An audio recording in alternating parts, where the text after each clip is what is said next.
بسم اللہ الرحمن الرحیم۔ معزز ناظرین السلام علیکم۔ آج کے اخبار خلیج ٹائم ڈان کی خبر کے مطابق مولانا فضل الرحمان چاہتے ہیں کہ حکومت طالبان کو تسلیم کرے۔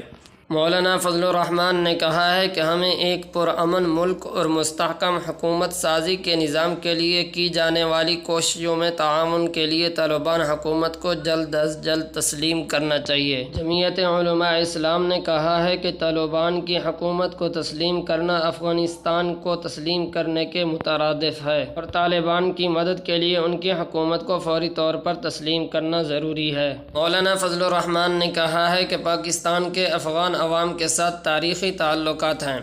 ہمارے افغان عوام کے ساتھ تاریخی تعلقات ہیں اور ہمیں وہاں امن اور ایک مستحکم نظام متعارف کرانے میں ان کی مدد کرنی چاہیے۔